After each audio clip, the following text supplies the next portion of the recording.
اب ایک واقعہ آپ کے سامنے بیان کریں تفصیل سے، اور تفصیل سے بیان اس وجہ سے کر رہے ہیں، ڈیٹس وغیرہ بھی تاکہ، اور کتابوں کے حوالے سے، تاکہ اس کی اہمیت کا اندازہ ہو۔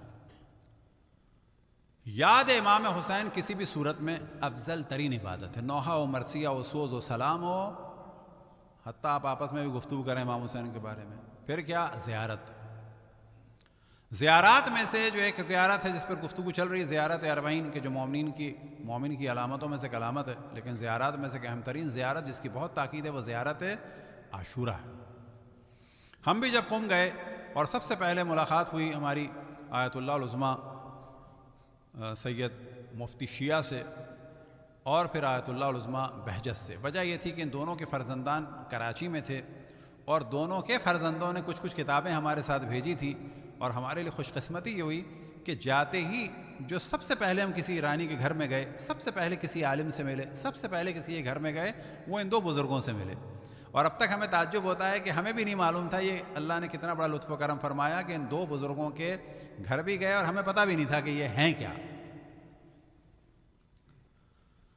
اور پھر ان دو کا بھی یہی تھا کہ جب ہم نے سوال کیے، اور یہ سوال کافی علماء سے کیے، کہ واجبات کے بعد اور حرام سے بچنے کے بعد معرفت خداوند تبارک و تعالیٰ اور معرفت معصومین علیہ السلام کے لیے بہترین عمل کیا ہے، تو تمام علماء فرماتے تھے زیارت جامعہ اور زیارت عاشور۔ یہی جواب تھا آیت اللہ العظمیٰ بہجت کا، یہی جواب تھا آیت اللہ العظمیٰ سید مفتی شیعہ کا، یہی جواب تھا آیت اللہ محسن ملائری کا، یہی جواب تھا آیت اللہ العظمیٰ مرعشی نجفی کا، اور یہی ہم نے سوال کیا تھا آیت اللہ عبد الحسین طیب سے، اور انہوں نے بھی یہی جواب دیا، لیکن ساتھ میں ایک تاکید کی تھی کہ جو ہمیشہ ہم ذکر کرتے ہیں کہ رات کو سونے سے پہلے بھی چہارد معصومین کی زیارت کرو۔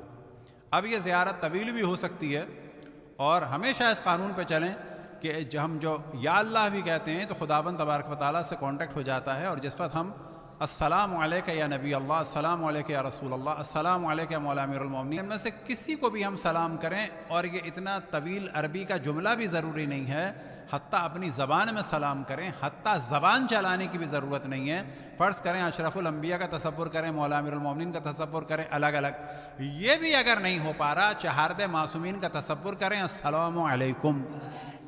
ہمارا سلام مختصر ہوگا، ممکن ہے خالص نہ ہو، لیکن ان کا جواب جو ہے وہ خالص ہوگا۔ تو حضرت آیت اللہ عبد الحسین طیب کے جو صاحب تفسیر اطیب البیان اور صاحب کتاب کلامی کلم الطیب کے مؤلف تھے اصفہان، ہم ان سے ملنے گئے تو ان کا یہ تھا کبھی بھی رات کو نہ سو مگر یہ کہ معصومین کی زیارت پہلے کرو، بس something is better than nothing۔ تو زیارت امام حسین کی بہت تاکید ہے، زیارت معصومین جنرل، زیارت امام حسین، ان کا بھی یہ زیارت جامع، زیارت عاشورہ۔ اسی طرح سے آیت اللہ ایک محسن ملائری تھے، ان کا بھی یہ تھا خداوند تبارک و تعالیٰ ان کے درجات بلند فرمائے۔ باقی ہم نے درجنوں علماء سے سوال کیا، سب کا یہی تھا۔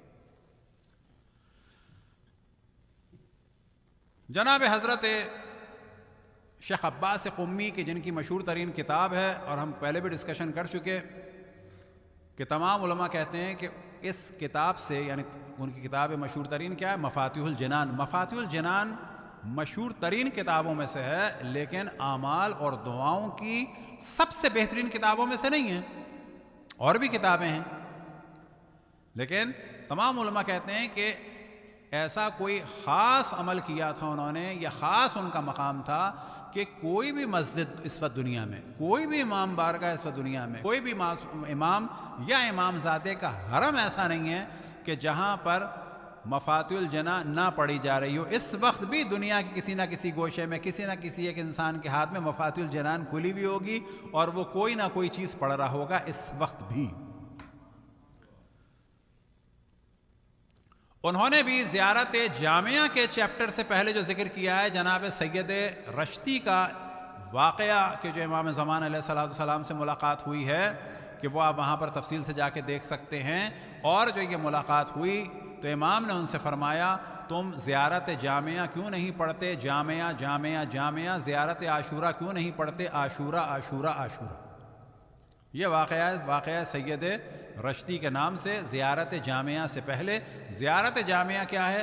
تمام ائمہ کی مشترک زیارت،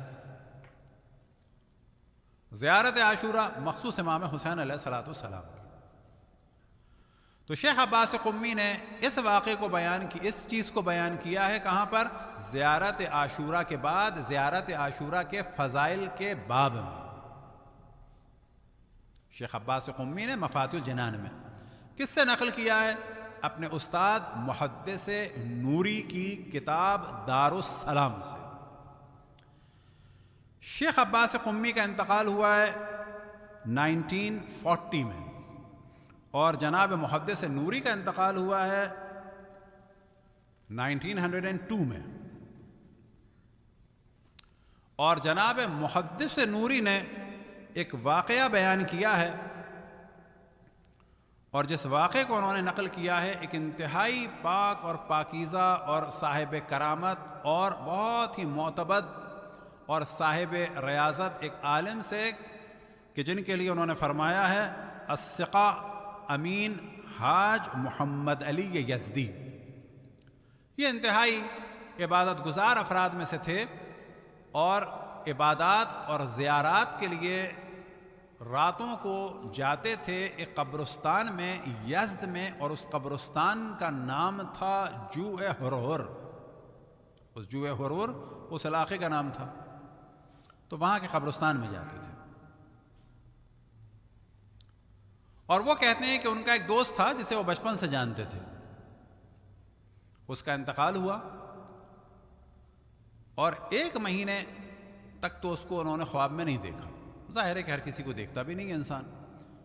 تقریباً 1 مہینے کے بعد انہیں خواب میں دیکھا، اور انتہائی اچھے عالم میں دیکھا۔ اب کیونکہ یہ ان کا دوست تھا اور بچپن کا دوست تھا، تو یہ کہتے ہیں کہ مجھے تعجب ہوا، اور میں نے کہا بھئی تمہارے اتنے اچھے حالات کس وجہ سے؟ جیسے آپس میں ایک دوسرے کو جانتے ہیں کہ، تو اس نے کہا کہ میرے حالات اتنے اچھے نہیں تھے، کل تک اتنے اچھے حالات نہیں تھے، لیکن کل ہی رات کو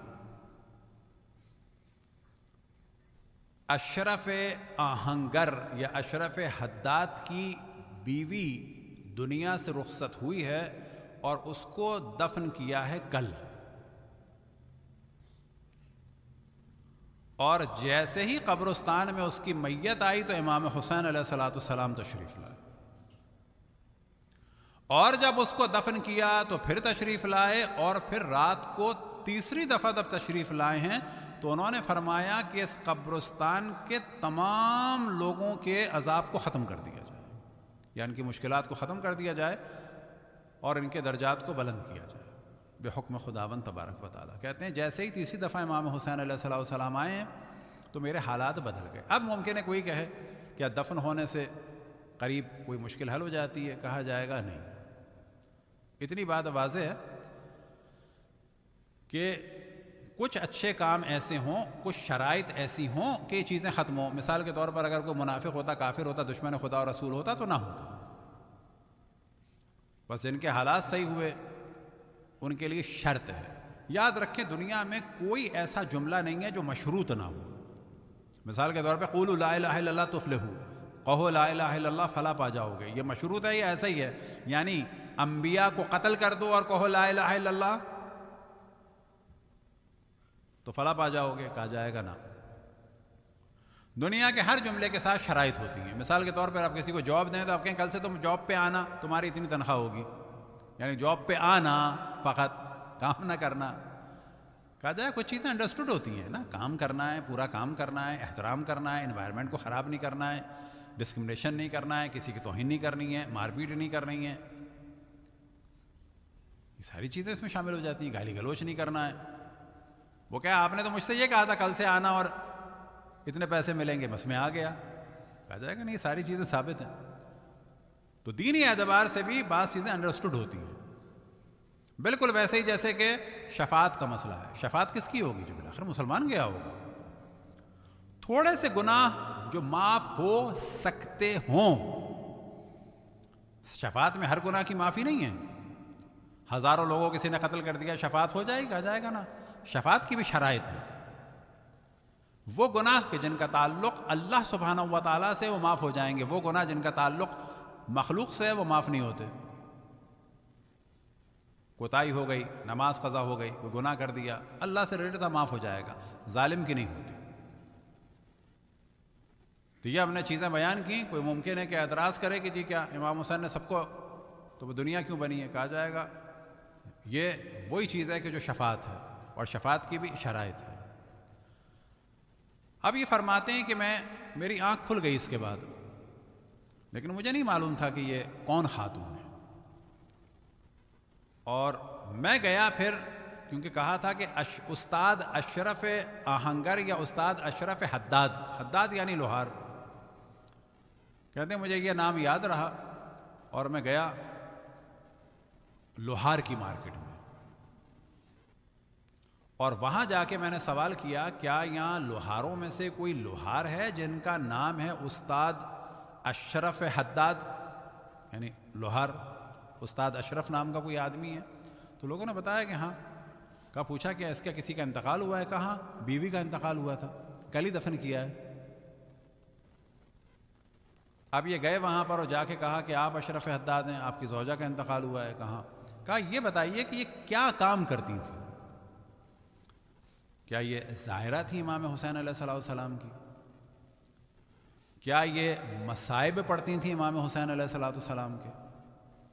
یا ذکر کرتی تھیں امام حسین علیہ السلام کو؟ انہوں نے کہا نا ان میں سے نہ یہ کبھی زیارت پہ گئی، نہ یہ مصائب پڑھتی تھی امام حسین کی، لیکن ہاں یہ باقاعدگی سے زیارت عاشورہ پڑھتی تھی۔ یہ قبر ان خاتون کی آج بھی ہے۔ ان خاتون کا نام تھا فاطمہ،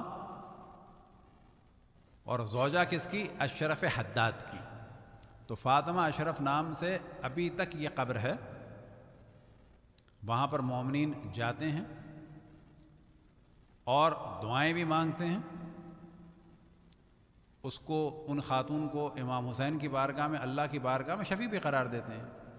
اب کوئی کیا کہے شرک ہے؟ کہا جائے گا نا، یعنی کہا جا رہا ہے کہ یا اللہ ہم گناہ گار ہیں، تجھے واسطہ ہے اس نیک ہستی کا، کوئی اس میں برائی نہیں۔ یا اہل بیت علیہ صلی اللہ علیہ وسلم کو واسطہ دیا جائے کہ ہمارے گناہ اتنے زیادہ ہیں، ہم آپ کو اپنا کیا واسطہ دیں، ہم آپ کو واسطہ دے رہے ہیں، مثلا آپ کی جدہ کا، آپ کے جد کا، جناب سکینہ کا، جناب علی اصغر کا۔ کبھی کبھی انسان کہہ سکتا ہے کہ دیکھیں یہ ایک آپ کی ماننے والی تھی، اس پر آپ نے رحم کیا، اس پہ آپ نے کرم کیا، ہم پہ بھی نظر کرم کر دیں۔ تو وہاں پر جاتے ہیں، وہ قبر موجود ہے، اس کے ارد گرد پورا اس وقت ایک احاطہ ہے، اور کثرت سے لوگ جاتے ہیں۔ اور ان کا انتقال ہوا تھا 1872 میں۔ 1872 میں فاطمہ اشرف حداد کا انتقال ہوا ہے۔ 1902 میں محدث نوری کا انتقال ہوا ہے۔ انہوں نے اس کو واقعے کو نقل کیا ہے کس سے؟ ثقۃ الاسلام امین حاج محمد علی یزدی سے، اور ذکر کیا اس واقعے کا کتاب اپنی دارالسلام میں، اور دارالسلام سے نقل کیا اس واقعے کو شیخ عباس سے قمی نے۔ آپ تصور کریں کہ یہ خاتون کوئی بہت بڑی عالمہ نہیں تھی، لیکن اتنے بڑے علماء، حتیٰ صاحب مفاتیح الجناح، اور آج اس خاتون کا ذکر ہر روضے میں ہے، ہر امام زادے کے روضے میں ہے، ہر مسجد میں ہے، ہر امام بارگاہ میں ہے، اور کہا جا سکتا ہے کہ اس وقت ہزاروں کی تعداد میں، ظاہر ہے کہ اب تعداد تو کیا کہی جائے، پوری دنیا کی مختلف شیعہ ویب سائٹ پر ہے، اور جہاں پر بھی مفاتی ہے وہاں اس خاتون کا ذکر ہے۔ اور یہ سب کچھ کس لیے ہے؟ کیونکہ اس خاتون کو عشق تھا اس ذات سے کہ جس نے اپنا سب کچھ قربان کر دیا تھا اللہ کی راہ میں۔